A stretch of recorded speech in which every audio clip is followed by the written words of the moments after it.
¿Qué tal? Buenos días. Bienvenidos al curso sobre la segunda tópica freudiana. Estamos estudiando el texto Más allá del principio del placer. Hoy es la clase quinta del curso. Ya estamos terminando este texto y preparándonos para estudiar el yo y el ello.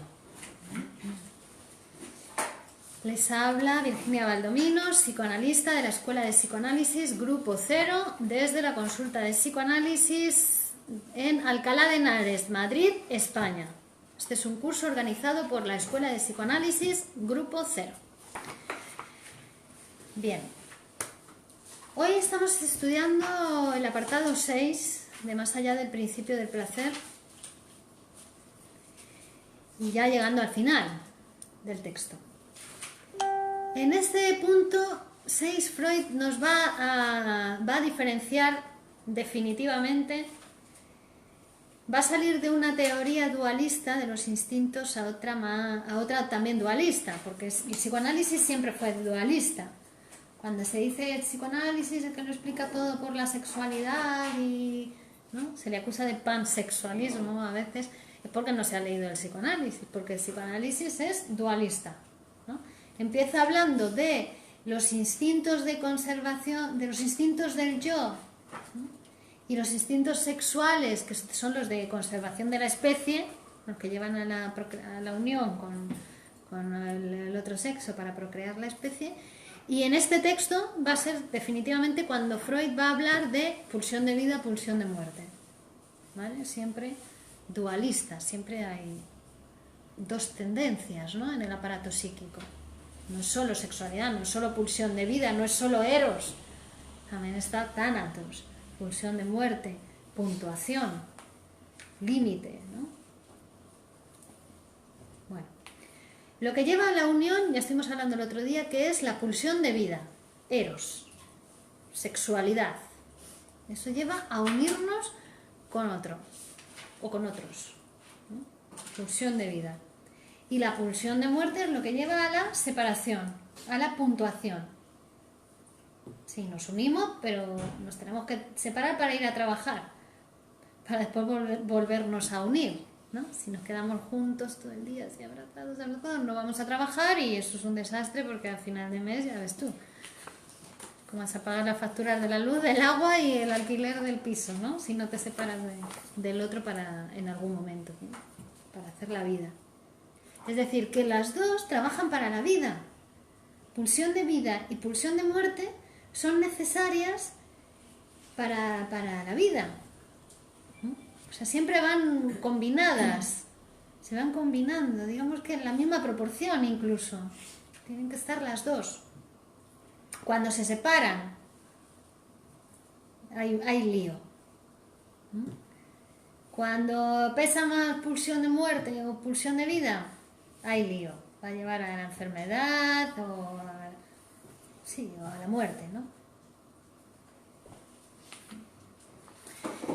En este texto es muy interesante porque nos va a mostrar de dónde viene eso de la vida y de la muerte a partir de las células y de...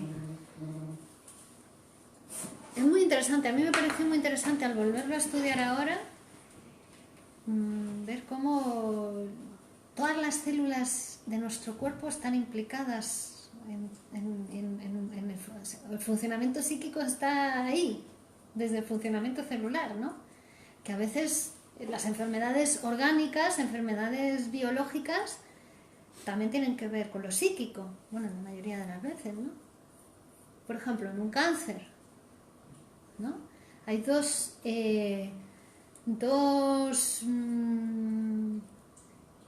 mecanismos o dos cuestiones que les pasan a las células en el cáncer que tienen mucho que ver con el funcionamiento psíquico de esa persona. Por ejemplo, hay un enloquecimiento celular, ¿no?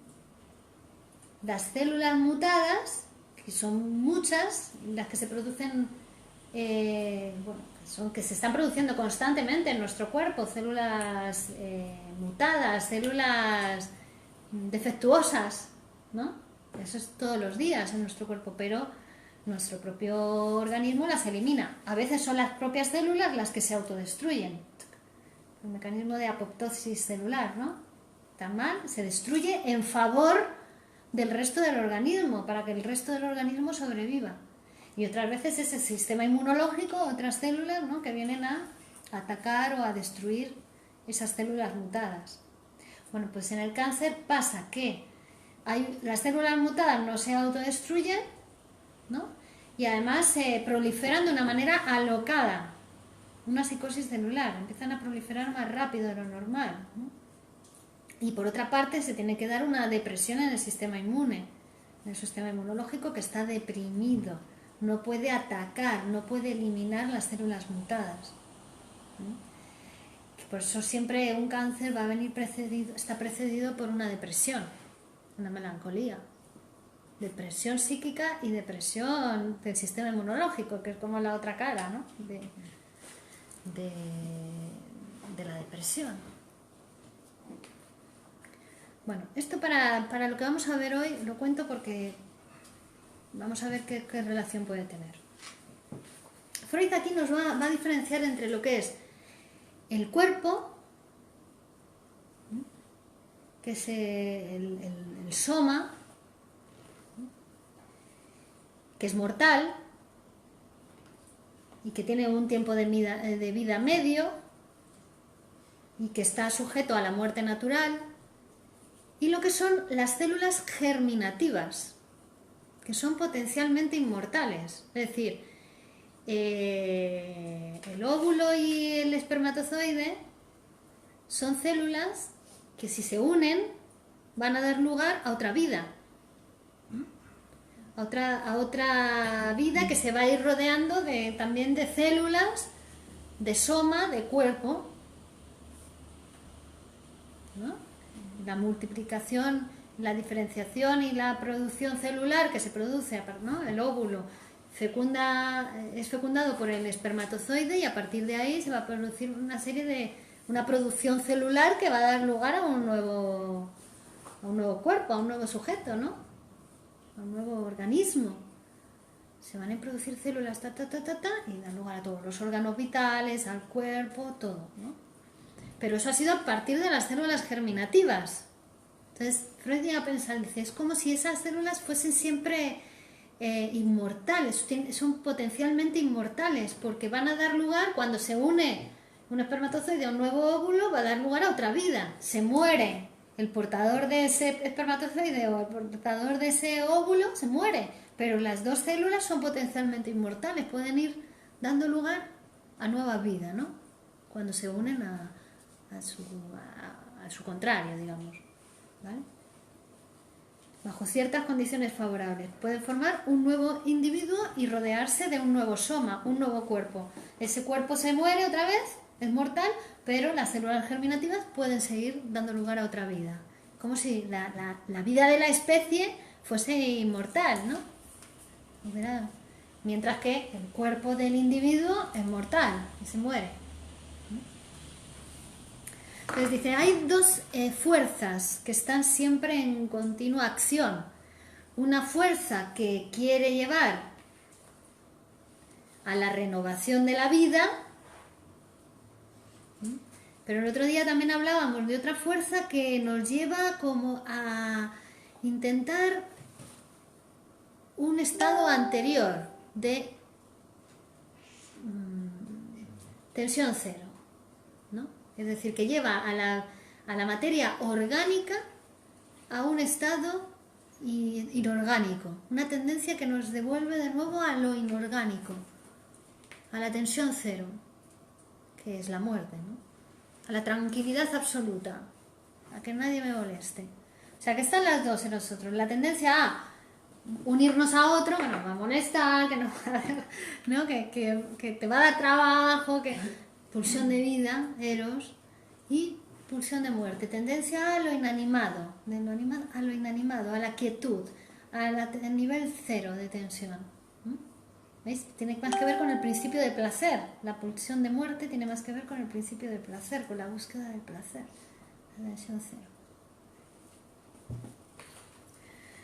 La diferencia entre soma y células germinativas se da, o sea, esto de que estamos hablando de que están las células germinativas que tienen que unirse para dar lugar a una nueva vida, eso pasa en los organismos multicelulares, como somos nosotros. Es decir, en los organismos superiores, multicelulares, más complejos, están las células germinativas, está el resto del cuerpo, ¿no? Y para producir una nueva vida se tienen que unir una célula germinativa con otra célula germinativa, ¿no? Después se unen un sujeto con otro sujeto o un macho con una hembra que copulan. Ahí no aseguran la producción de la nueva vida, ahí lo que hacen es mezclar sus fluidos orgánicos, ¿vale? Pero ahí en esos fluidos orgánicos se van a encontrar las células germinativas que van a dar lugar a la nueva vida. ¿Vale? O sea que es decir que es necesaria la cópula. En los organismos multicelulares complejos como somos nosotros es necesaria la cópula para que los fluidos se junten y se produzca una nueva vida. ¿Vale? En los organismos unicelulares esto no pasa. En los organismos unicelulares se reproducen por separación, tac. De uno se separa y hace dos.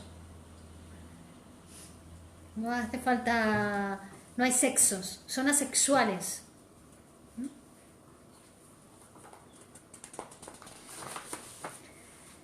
Y se producen por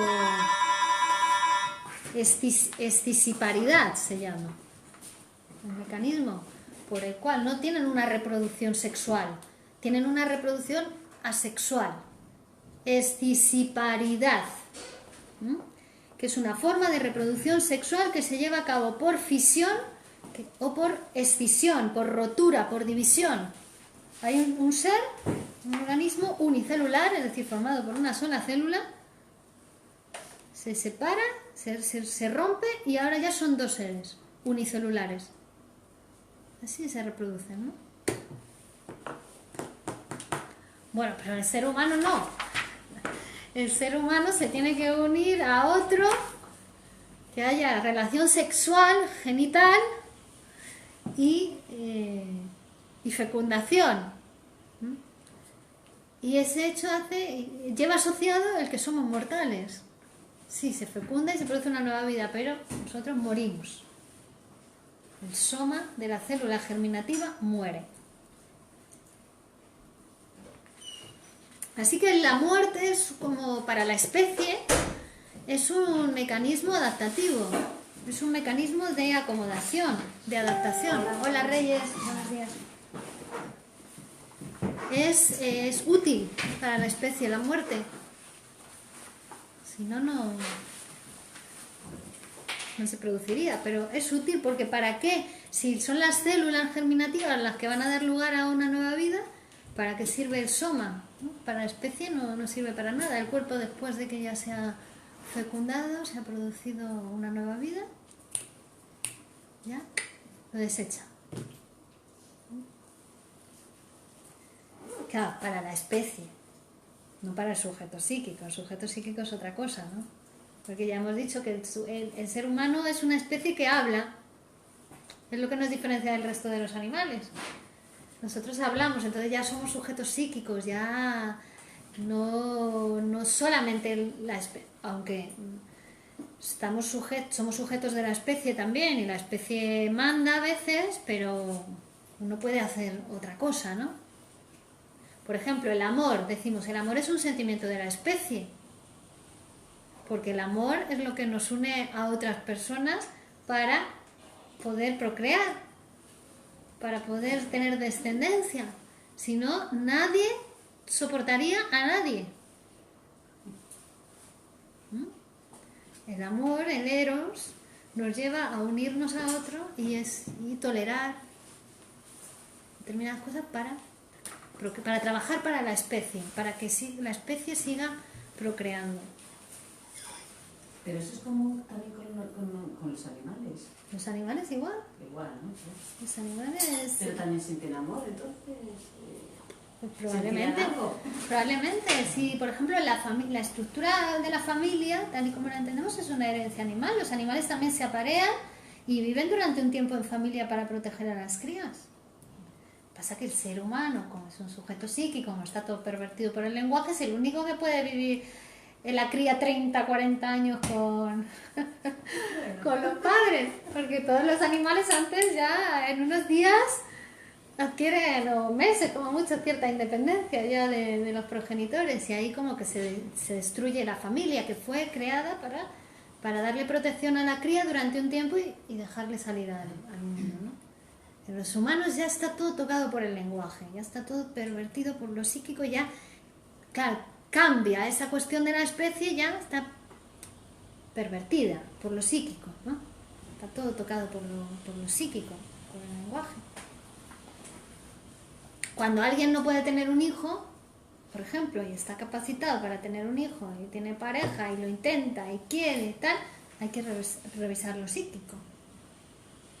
Hay algo psíquico que está interfiriendo en esa función biológica. ¿Veis? Lo psíquico, todo en el humano está tocado por lo psíquico. ¿Y si no quieres tener hijos, por ejemplo? También. ¿Sería igual? También. Ya si nos ponemos hasta en un caso muy ortodoxo, podríamos llegar incluso a decir que se podría interpretar como mucha pulsión de muerte. No tener hijos, no tener descendencia. Bueno, yo lo digo porque en mi caso, por ejemplo, que no tengo hijos y tampoco los he echado de menos. Fue una decisión y ya está, pero vamos. Claro. Pero por eso, ¿ves? No, eso quiere decir que ahí hubo una decisión, ¿no? Frente a la tendencia de la especie, que la especie te lleva, ¿no?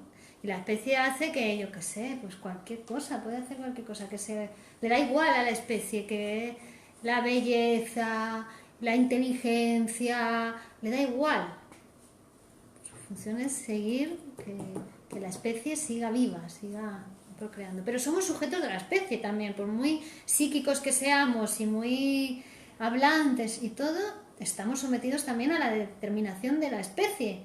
Y como especie morimos. Nos reproducimos para que la especie se perpetúe, pero nosotros somos mortales. Somos de la especie humana. Es decir, morimos.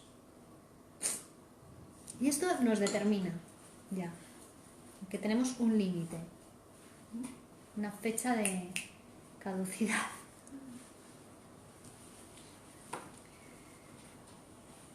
Y claro, pues eso, ¿qué hace?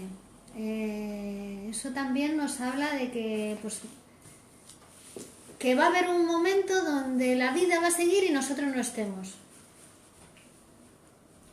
Y también nos habla de que hubo un momento en que la vida estaba y nosotros no estábamos. Eso es lo más fuerte para el ser humano, de aceptar. Pero a lo mejor piensas que como tienes una fecha de caducidad, también por el tiempo que estés, pues lo puedes disfrutar a lo mejor. Claro, eso es lo que vamos a ver hoy. Hoy vamos a hablar del goce. Y el goce es eso, el goce solamente lo tiene un mortal, solamente lo tiene un terráqueo, un sujeto que sabe que va a morir. Ese es el que puede gozar, ese es el que goza de la vida. Es decir, el goce implica el saberte mortal, implica que hay otros que son humanos como tú, mortales. Eso es condición para el goce. Vamos a ir viendo. Bueno, entonces decíamos que para la especie el que la vida sería un lujo innecesario que nuestro cuerpo siguiera viviendo, ¿no? Más allá de la necesidad de las células germinativas que se procreen y den lugar a la vida. Sería un lujo innecesario. Entonces se hizo adecuada y posible la muerte. Es algo adaptativo para la especie. Entonces, desde entonces se muere por causas internas el soma de los animales superiores. Digo desde entonces porque no siempre fue así. Hace 3.000 millones de años, en el planeta Tierra, la primera vida fueron organismos unicelulares en el agua, ¿no? Y a partir de ahí, miles y miles de millones de años, se fueron produciendo los animales superiores, multicelulares. Es decir, que fue antes la vida producida por división celular que la vida producida por reproducción sexual. Porque la reproducción sexual ya es en los organismos multicelulares. ¿Vale? La cópula es un antecedente a la procreación sexual. Y que tiene que ver con eso que hemos dicho, la mezcla de las sustancias de ambos individuos, de los fluidos sexuales, ¿no? Hubo un investigador, o varios investigadores que menciona Freud aquí en el texto, que hicieron experimentos para demostrar la inmortalidad de los seres unicelulares, porque esos son inmortales, ¿no? Esos no mueren, no se reproducen por sexualidad, se separan y siguen viviendo, son inmortales, ¿no? Entonces, para demostrarlo hizo un experimento. Puso en observación un infusorio, ¿no? Una serie de células o microorganismos que tienen cilios o otras estructuras de motilidad en medio líquido, esos son los infusorios, de esos que se reproducen por escisiparidad, es decir, por división celular, se parten, tac. Y lo estudió ese infusorio. Entonces, cada vez que había una nueva división de los organismos, aislaba a esos nuevos seres que se habían producido, habían nacido, no sé cómo se dice, se habían creado esos nuevos seres, los separaba y los ponía en un nuevo líquido. Había otra división y hacía lo mismo, creaba esos nuevos seres que se habían producido y los ponían en un nuevo líquido.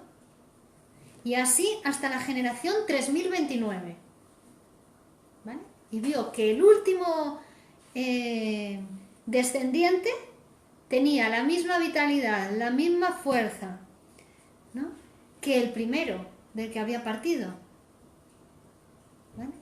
De la generación 3029 tenía la misma vitalidad que el primero. Entonces dijo, son inmortales, no envejecen, no hay degeneración en los organismos unicelulares. Sin embargo, otros autores hicieron el mismo experimento utilizando los mismos medios, pero encontraron otra cosa. Encontraron que tras una serie de divisiones, los organismos unicelulares envejecían, empezaban a degenerar, ya no tenían la misma vitalidad que el primero. ¿Y esto qué pasa? Bueno, lo que sucedió es que estos investigadores no cambiaban el líquido del microorganismo. Es decir, tomaron el primer infusorio, les dejaron que se reprodujesen y el segundo que se reprodujesen también en el mismo líquido, sin ponerles un líquido nuevo. ¿Vale? Entonces, estos sí se degeneraban, envejecían y hasta se morían. Claro. Entonces, lo que llegan a la conclusión es que esos pequeños animalitos eran dañados por los productos del metabolismo, de su propio metabolismo, de los que no se podían separar. Es decir, los desechos de su metabolismo se quedaban en el líquido. Y ese líquido, esos desechos en el líquido que les rodeaba, era lo que les hacía envejecer, lo que les hacía morir. Porque a los que sí que les cambiaban el líquido, esos seguían partiéndose, dividiéndose y no envejecían. Tenían la misma vitalidad que el primero. Fijaros, ¿no? Y además eran los productos de su propio metabolismo, porque cuando hicieron otro experimento con estos bichitos, ¿no?, y les ponían dendritos de otra especie, de otros bichitos diferentes, eso no los envejecía ni los mataba. Bueno, Freud se llega a preguntar aquí, quizá al ser humano hasta nos pasa eso, ¿no?, que nos envejecen nuestros propios desechos. Bueno, pero era para ver lo de la cuestión de la inmortalidad de los organismos unicelulares.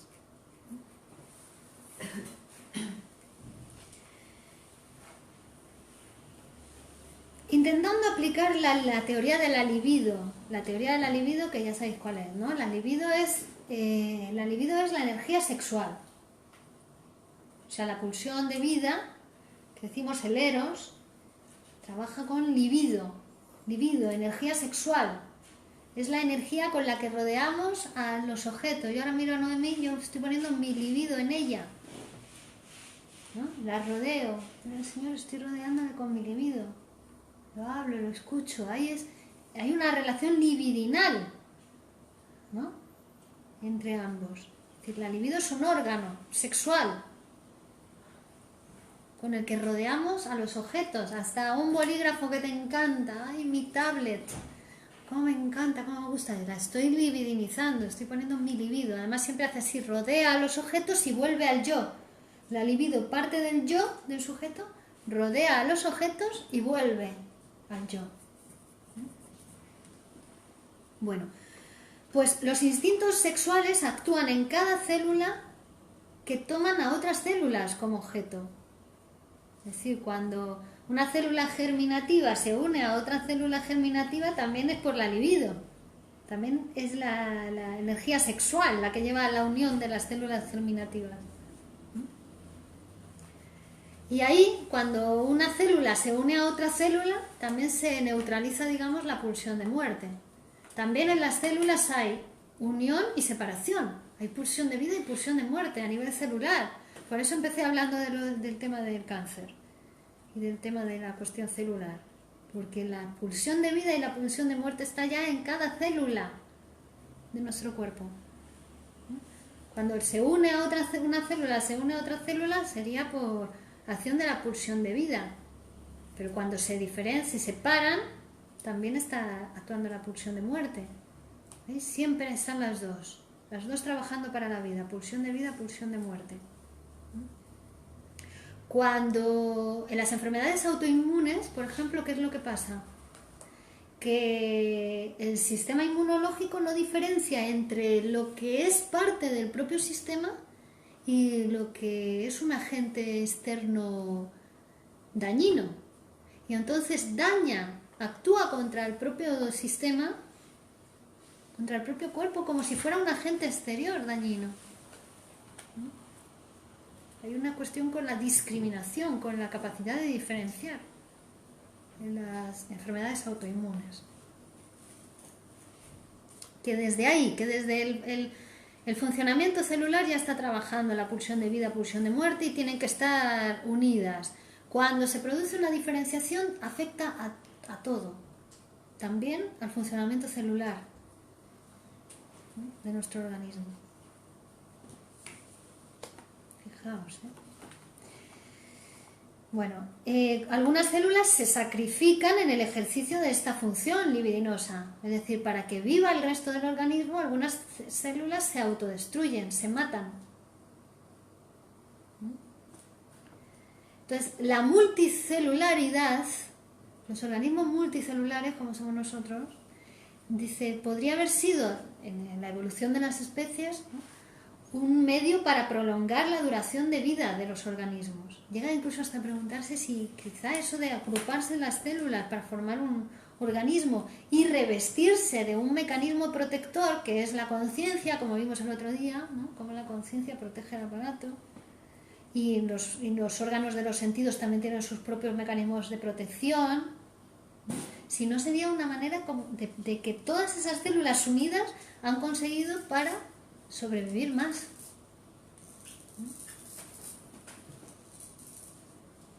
Bueno, entonces Freud comenzó diferenciando entre lo que eran instintos sexuales dirigidos a otros objetos, y para procrear, la sexualidad para procrear la especie, e instintos del yo, ¿no?, que eran los encaminados a protegerse uno mismo, no quemarse la mano, no vas a poner la mano en el fuego, no te vas a tirar por el balcón, te proteges a ti mismo, tu propia vida, ¿no? Entonces él empezó diferenciando entre esos dos, y va a acabar en este texto, como hemos dicho, hablando de pulsión de vida, pulsión de muerte. Pero ahora vamos a ver por qué cambia de esos instintos sexuales, instintos de conservación del yo, va a pasar a pulsión de vida, pulsión de muerte. Dice, el yo es el verdadero y primitivo depósito de la libido. Hemos dicho que la libido parte del yo, rodea los objetos y vuelve al yo. Parte del yo, rodea al objeto y vuelve al yo. Entonces el depósito de la libido está en el yo del sujeto.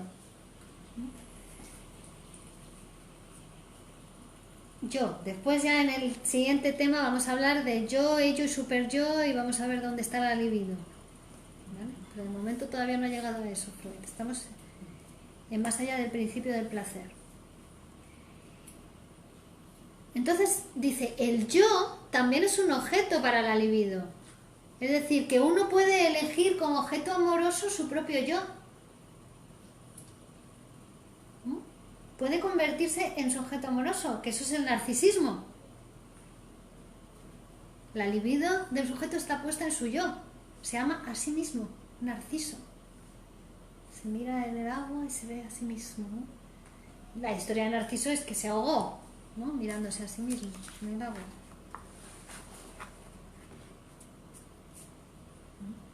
Entonces el yo también tiene un puesto entre los objetos sexuales. De hecho tiene el puesto más significativo entre los objetos sexuales, el yo. Cuando la libido permanece en el yo, la llamamos libido narcisista. Cuando la libido rodea a los objetos, la llamamos libido objetal. Pero es la misma libido. Es una sola libido. ¿Vale? Cuando está puesta en el yo es el libido narcisista y cuando rodea a los objetos es libido objetal. Habíamos visto la vez pasada que los fenómenos de repetición tenían que ver con la pulsión de muerte, ¿no? Es decir, la especie trabaja para la vida, para unirse a otro, para la procreación, pero el sujeto psíquico no. El sujeto psíquico hay pulsión de vida y pulsión de muerte, pero el principio del placer nos lleva a, que es una tendencia del aparato psíquico, nos lleva a la tranquilidad, a la quietud, a estar a gustito, a que no me moleste nadie, a que no me interrumpan, ¿no? Porque el aparato psíquico tiende realmente a la primera experiencia de satisfacción, a volver a los brazos de mamá, donde me lo daban todo hecho. Yo solo tenía que abrir la boca y llegaba la teta. Esa es la primera experiencia de satisfacción del sujeto. Cuando por primera vez sintió el hambre, por primera vez sintió hambre, ¿no? la necesidad, y vino algo que calmó su necesidad. Vino el pecho materno, ¿no? Y calmó la necesidad. Y entró por primera vez ese torrente de leche tibia por su garganta, llegó a su estómago y calmó su necesidad. Cuando se unieron eso, la huella de la necesidad con la huella de aquello que calmó la necesidad, esa fue la primera experiencia de satisfacción. Entonces, el sujeto psíquico tiene una tendencia a volver a eso cada vez. Tendencia a la primera experiencia de satisfacción.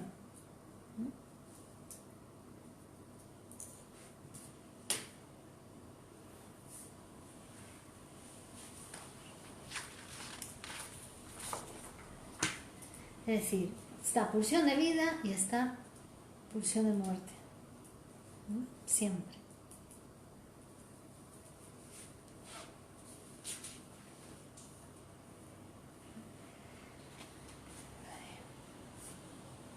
Claro, pero acompañado de la primera experiencia de satisfacción o al deseo de esa tendencia de volver a la primera experiencia de satisfacción, siempre está el deseo. ¿Por qué? Porque nunca se alcanza. Es algo mítico, ¿no? La primera experiencia de satisfacción es mítica, no se va a volver nunca a alcanzar, aunque se tienda a eso. Entonces, claro, eso no encontrarlo nunca lo que es la causa del deseo. Es decir, el no ser, el no encontrar, el vacío de vacíos, esa es la causa del deseo. complejo esto, no sé, ¿eh? Lo estamos abordando desde... Entonces, pero estamos diferenciando entre lo que es el placer, entre lo que es el deseo, que el deseo nos llevaría también siempre a esa situación de placer, ¿no? A repetir la primera experiencia de placer. El deseo nos llevaría a eso. Pero decimos, lo que interrumpe el deseo, lo que interrumpe es el goce.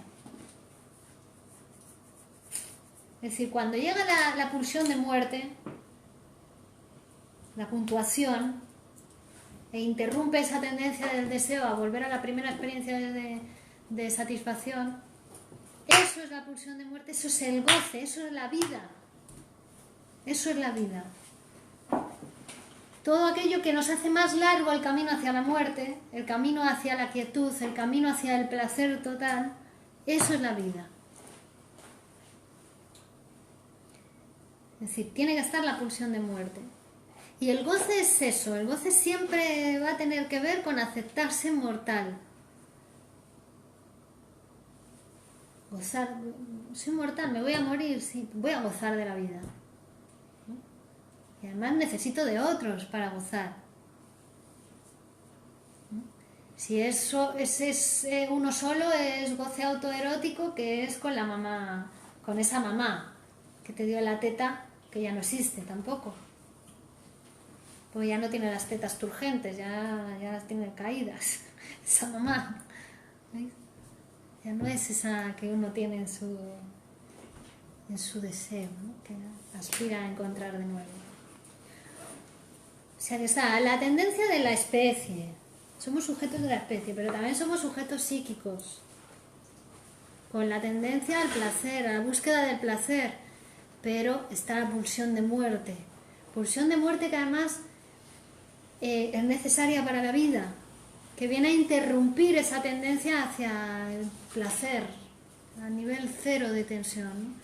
Viene a interrumpir, viene a puntuar, viene a decir, tienes que ir a trabajar, ahora no se puede, ahora sí se puede.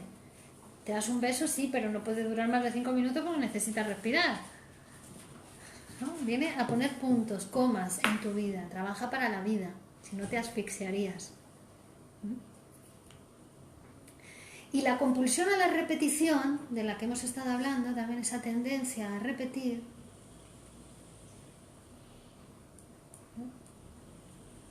la compulsión a repetición tal cual viene, no es que tendamos a repetir nada del pasado, algo que nos pasó, sino que viene disparada desde el futuro.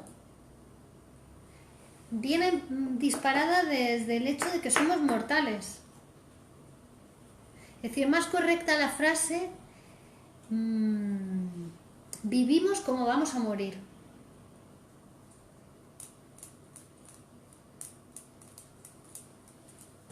Que lo que nos determina es que vamos a morir. ¿No? Y uno vive como va a morir, es verdad.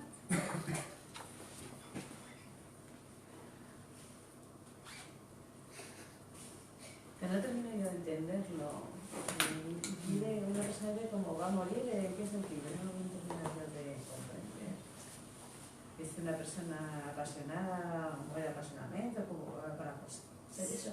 Sí. Una persona a lo mejor más tranquila, quizás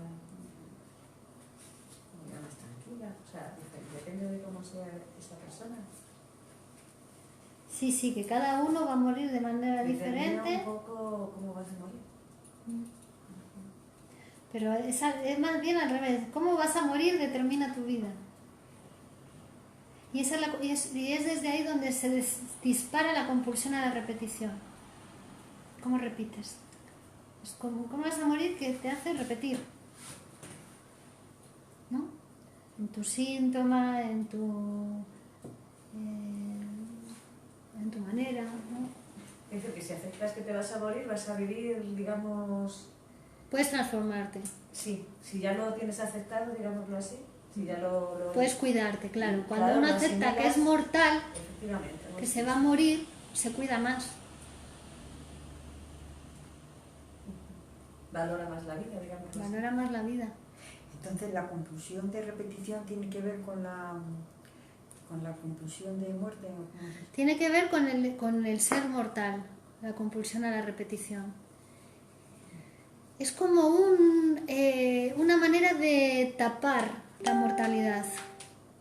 La enfermedad es una manera de no ver, de negar la mortalidad, lo que a uno le falta verdaderamente. Cualquier falta de algo en general en la vida, la falta de dinero, la falta de amor, la falta de no sé qué, es para tapar la falta verdadera. Que la falta verdadera es la falta de la inmortalidad.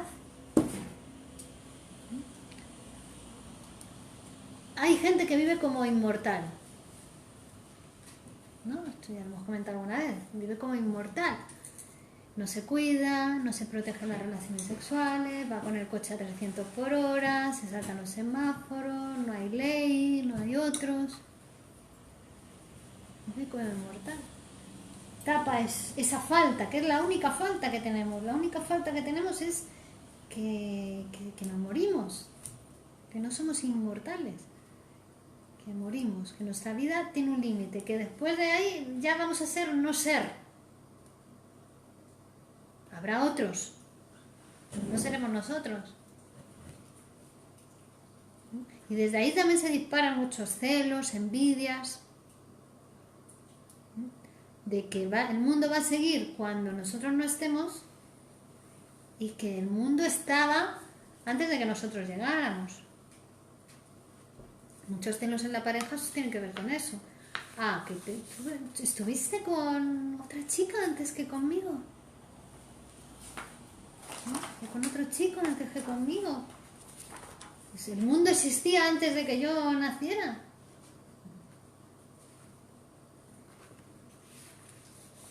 O no sé, gente que no quiere dejar nada a nadie también. ¿Voy a dejar algo yo al mundo?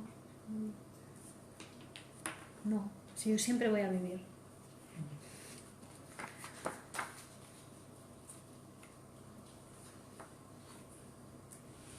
Bueno, que parece sencillo, ¿no? Sí, porque lo dices tú, hay personas que aceptan lo que más asimilado, o sea, que van a morir, que somos mortales, y hay otras personas que no, entonces como dices tú. Eso también modifica un poco tu carácter, o hace que vivas de una manera o de la otra. Bueno, la mayor parte de las enfermedades psíquicas tienen que ver con esa cuestión frente a la mortalidad. Llenar ese vacío, adquirir un ser también, ¿no? Menasa, en este libro que os recomiendo, Freud y Lacan hablados 5. Ah, sí, le compré, todavía no lo he leído. Bueno, pues mira, léete los temas de más allá del principio del placer, sí. Porque aquí se trata toda esta cuestión muy bien, ¿no? Cómo es un ser para la muerte. Nosotros somos un ser para la muerte, o sea, nacemos para morir, ¿no? Y en la medida en que cada uno vaya alargando, va puntuando su deseo. Hay que tener proyecto, ¿verdad? Para Claro, hacerlo. claro. O sea, tener siempre algo que hacer. Exacto. Porque en la medida que cada uno va puntuando su deseo, que su deseo es a la tranquilidad, a la quietud, al placer, ¿no?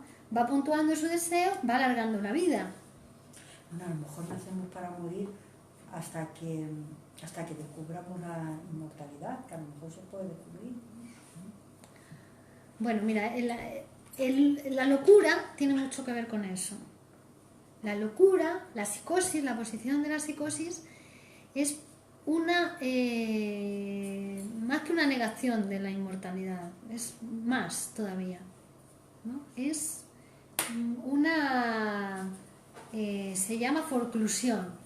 Ya, pero es que se está estudiando porque, por ejemplo, hay algunos animales acuáticos, peces, algunas especies, yo no sé todo, que no mueren, o sea, mueren por accidente, porque se los comen, por una enfermedad, porque se han dado un golpe y se matan, yo qué sé, o por una enfermedad, o porque se los comen mayormente, pero parece ser, yo escuché en un programa que entonces se está estudiando en eso, en el envejecimiento, y pues a lo mejor desentrañar ese misterio para la no muerte, yo qué sé, como sabemos tampoco. Son los unicelulares, lo que hemos estado viendo, los inmortales, los que no se reproducen por sexuación. Los que se reproducen por sexuación, todos mueren.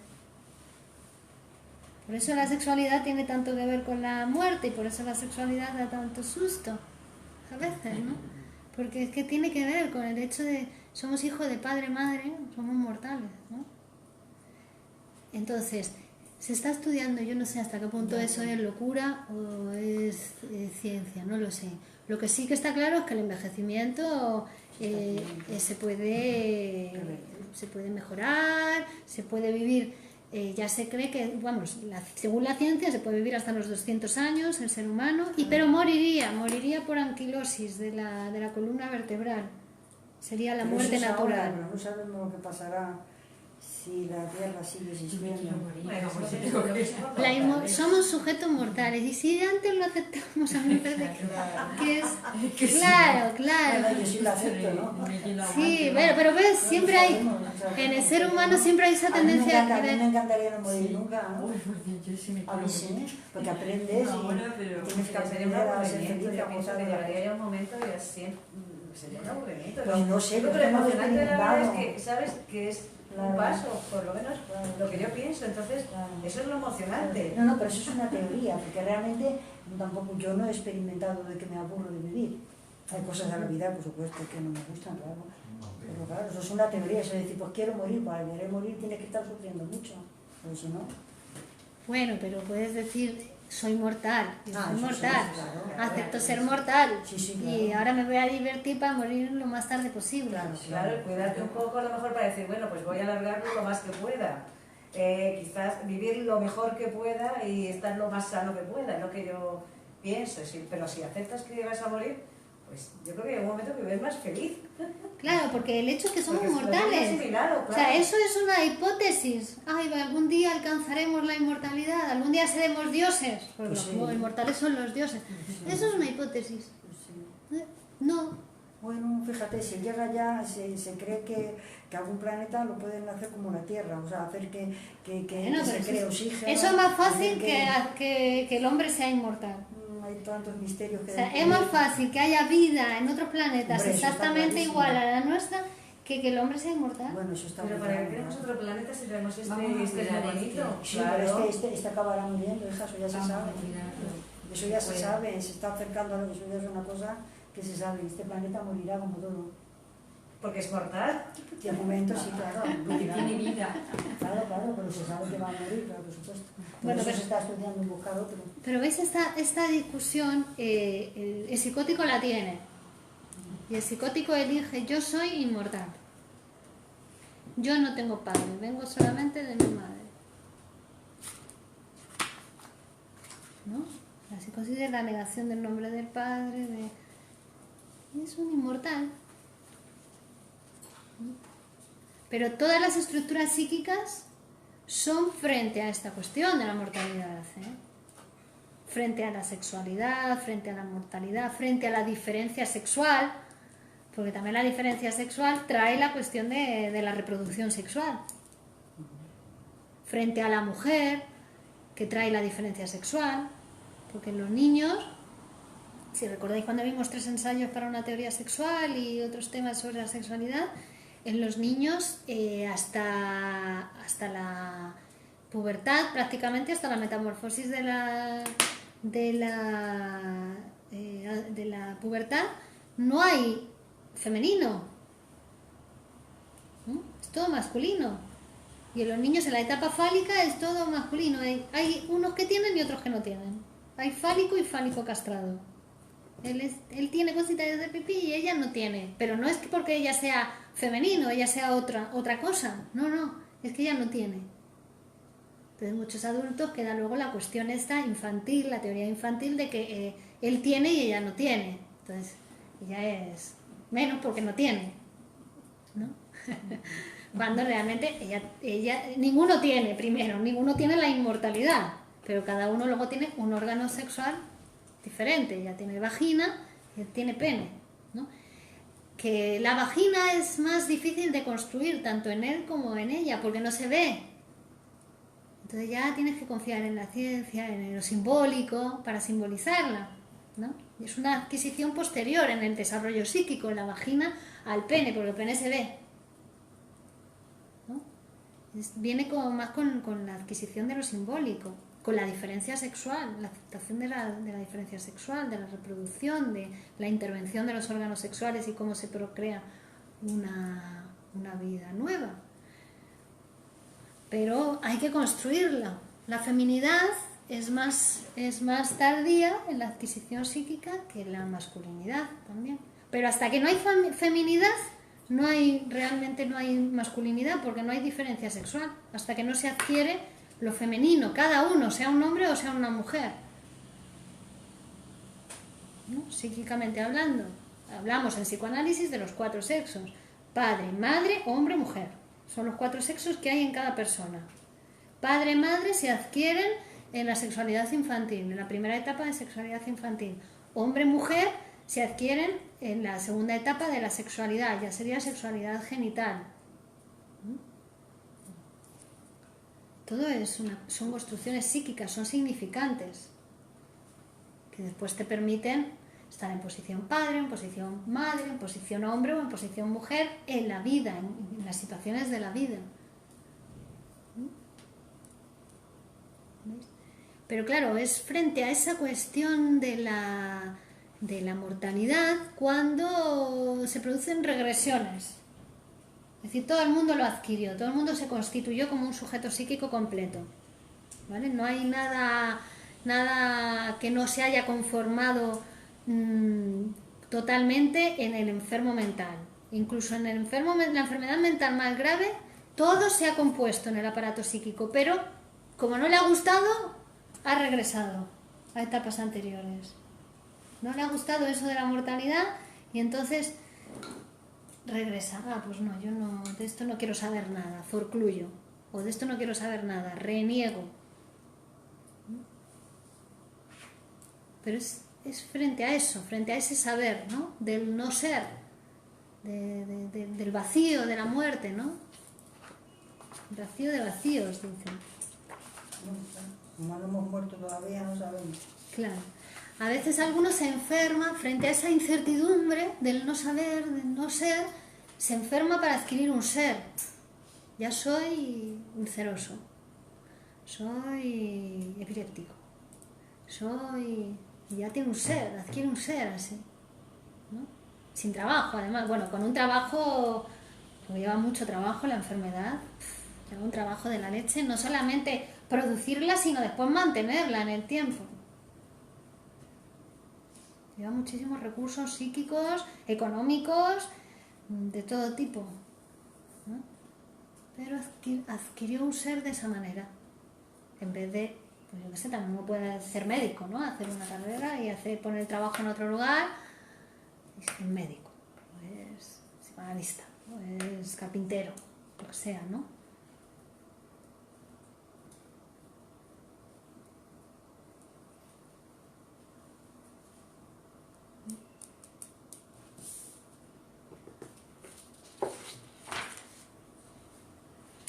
Claro, en el psicoanálisis uno se enfrenta con ese no ser también, porque lo inconsciente es el no soy, el pienso donde no soy, ¿no? El psicoanálisis viene a subvertir el cogito cartesiano. Pienso, luego existo, decía Descartes, ¿no? El psicoanálisis dice, no, pienso donde no soy. El verdadero pensamiento se produce en el inconsciente. Entonces, claro, psicoanalizarse a uno le permite darse cuenta de eso también. Pensar, o más que darse cuenta, que también se va dando cuenta inevitablemente, después con las interpretaciones se va dando cuenta, ¿no? Pero le permite pensar donde no es. Esa apertura, ese vacío,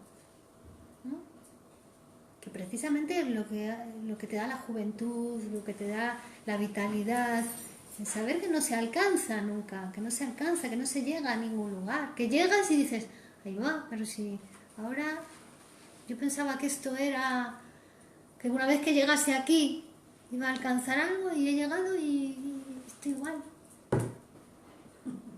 ¿no? Pues es una insatisfacción continua, ¿no? Bueno, es que por eso el deseo está vivo. entonces eso es la causa del deseo, ese vacío de ser, ¿no? Ahora quiero, estudiar medicina, pero ahora me doy cuenta de que no, y ahora estudio una especialidad, y ahora estudio la medicina integrativa, que es más novedosa y que tiene menos efectos secundarios y que es mejor para los pacientes, y ahora estudio no sé cuánto, y ahora... Claro, cuanto más grande eres, más te das cuenta de que, ¿no? Cuanto más sabes, más te das cuenta de que menos sabes, ¿no? Pero vas dejando productos en tu camino, van quedando productos de los que otros se benefician. Luego dicen, joder, han premiado su obra, es que ha tenido una vida que ha hecho, ¿no? Ha investigado, ha escrito libros, tal. Este hombre merece un reconocimiento, toda una vida de trabajo, ¿no? Pero él siguió siempre en ese trabajo, en ese deseo, en ese, ¿no? de saber.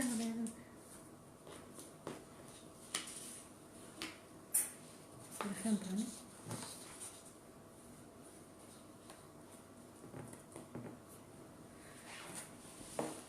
Aquí saluda José Martínez España, Juliet Gallego, Francisco Sánchez, Oscar Manuel Benatuzzi, Daniel Marcelo, Nacho Andarias, Beni, Javier Ledesma, Matuselen, José Sánchez Alcázar, Fer García, Tony García, qué bien, Madalena Salamanca, José Antonio Fernández, Carmen García Mateos, Juan José Costa, Francisco Muñoz, Pino Lorenzo, Álvaro Marino, Manuel Borja Santana y Julio César Arrencibia.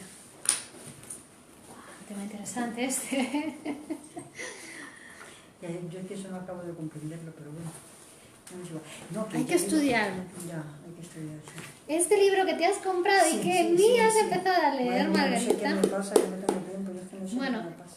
El tiempo se produce. No se lo pierdo todo. Claro, si no se pierde.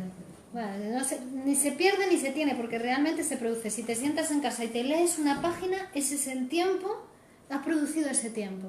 Aunque sea una página. Mañana te lees otra, eso es un tiempo productivo. Has producido ese tiempo. Y después me vas comentando y vamos hablando sobre el tema. Sí, pero por ejemplo, esto solamente yo, por ejemplo, a lo mejor yo digo, ay, madre mía, pues cuando el día que me compre una casa, qué contenta voy a estar. Y luego me compro una casa y no estoy tan contenta tampoco. Entonces yo más bien eso, en vez de pensar que es que el deseo siempre está vivo, más bien se me ocurre pensar que es que realmente esa búsqueda no se ha producido, porque realmente no era esa la búsqueda que yo quería. O sea, a lo mejor yo necesito otra cosa y yo pienso que es eso. Por eso cuando lo tengo, pues no estoy satisfecha, voy por otro lado. Y cuando lo tengo, pues resulta que tampoco, siempre me surge. Pues entonces a lo mejor es que realmente lo que necesito no lo sé. Claro, porque mira, te compraste el libro. Sí. Tú ya pensabas que tenías el saber. Sí. Comprándote el libro. Pero no, tienes que estudiar. Y estudias, y cuanto más estudias, dices, ojo, es que no sé nada. Pero sigues estudiando y te no sé nada. Y sigues más, estudiando más. Y entonces, No, es que no claro, hay mucha gente dice, no estudia porque cuando estudia se da cuenta de que el saber es...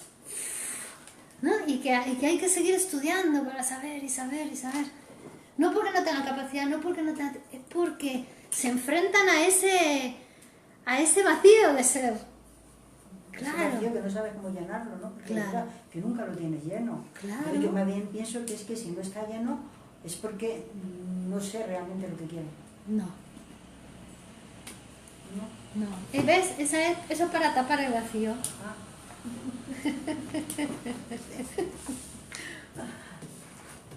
Puede ser que a lo mejor al satisfacer ese deseo decís otra cosa también. Claro.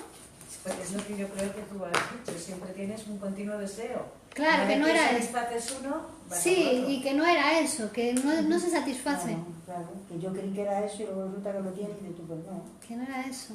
Sigo con la necesidad, con lo cual no es esto. Claro. Pero todos yo creo que somos un poco satisfechos en cierta manera, porque eso... El deseo no tiene objeto, pero eso también es, el deseo no tiene objeto, es decir, que cualquier objeto puede ser objeto de deseo. También, claro, luego cada uno en su trabajo personal tiene que ir viendo qué es más conveniente para uno, porque como cualquier objeto puede ser objeto de deseo, Puedes desear cualquier cosa, hasta cosas malas para ti, para tu salud. Pueden ser objeto de deseo, ¿no? Es que todo no te va a gustar en esta vida.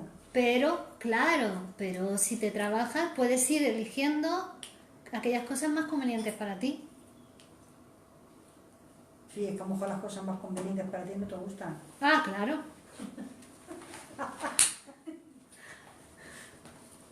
Claro. Pero eso pasa con las dietas y con todo, porque estás guapísimo, guapísima y tal, pero luego, claro, lo que te conviene es lo que no te va a gustar, que es que comer sano, a lo mejor hacer ejercicio y todas esas cosas, ¿no? Es lo que tú dices en ese sentido. Pero el gusto se adquiere también. No me gusta estudiar. Y yo sé que me conviene, porque ya llevo una serie de cursos y me mola esto. Y me convendría estudiar. Bueno, pues empieza un párrafo, otro párrafo, mañana una página, otra página. Y ahora, ¿cómo le vas a ir tomando gusto? ¿Cómo se va a producir en ti el gusto de estudiar? Porque se produce con trabajo, se va produciendo. Bueno, muy bien. El próximo día terminaremos más allá del principio del placer y vamos a empezar ya con el yo y el ello, ¿vale? Para ver la estructura del aparato psíquico, ¿vale? Bueno, gracias a todos por estar. Continuamos el próximo martes. Chao.